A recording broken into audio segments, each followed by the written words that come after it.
Hi, this is Ted Hautau from the University of Kentucky, head coach of diving. And I'd like to start off talking about recruiting. And for you guys that are wanting to get your name out there, I think it's very important that you start early. Start identifying a college that really kind of fits your academic and athletic interests. Maybe you've got some other parameters that are important to you, as how far away you want to go.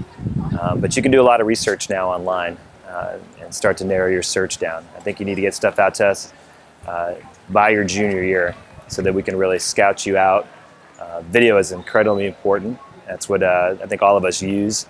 And good video, bad video doesn't really matter. I think most good coaches can assess your diving and what they're looking for, whether it's a good dive or a bad dive in practice. They can get a general idea of what your strengths and weaknesses are. For us at the University of Kentucky, I think we really look for stability. So we take athletes, I try to find athletes that are dynamic, and sometimes that means that they're not very experienced in the sport of diving. They might have come from a background, but I like people that are dynamic and sometimes a little bit different. And then we try to get them where they're stable and consistent. So we start with a lot of body alignment and a lot of timing on the diving board. We do a lot of standing, basics. And we spend most of our year in the beginning of the year getting fit, working on mechanics, and we do a lot of basics. And then we don't really start hitting our bigger dives till we turn the season. So if you're coming in, I think if you emphasize that a lot as a youngster coming in, I think that you're going to be farther ahead in the game. You'll have you won't plateau quite as early as somebody else might. I think in junior diving, a lot of requireds, carry the score.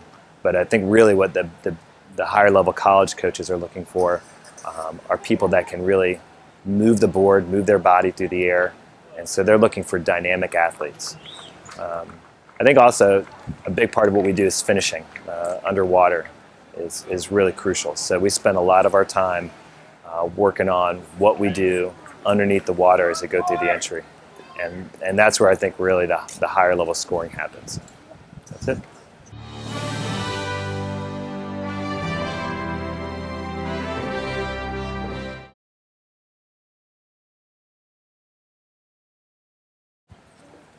Can you describe what you look for when you go underwater?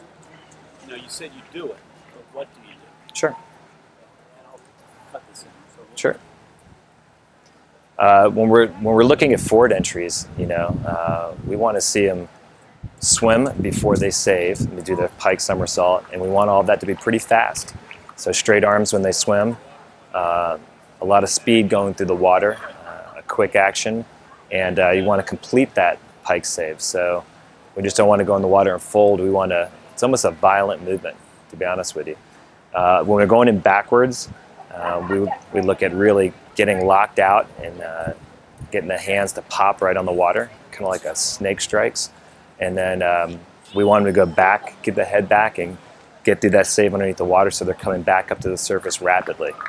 And so it takes a little while to get a feel for that, but that's really what we concentrate on. When you say pop, what do I mean popping their elbows right when they impact the water. So I think a lot of times I had a lot of tight shoulder divers, and it might have been hard for them to reach back on a back lineup. And they would stretch, and their arms would come back before they hit the water because they were trying to line up a little too early. So we try to get on there and pop those elbows just at the right time going into the entry. So it's a real dynamic movement of the water.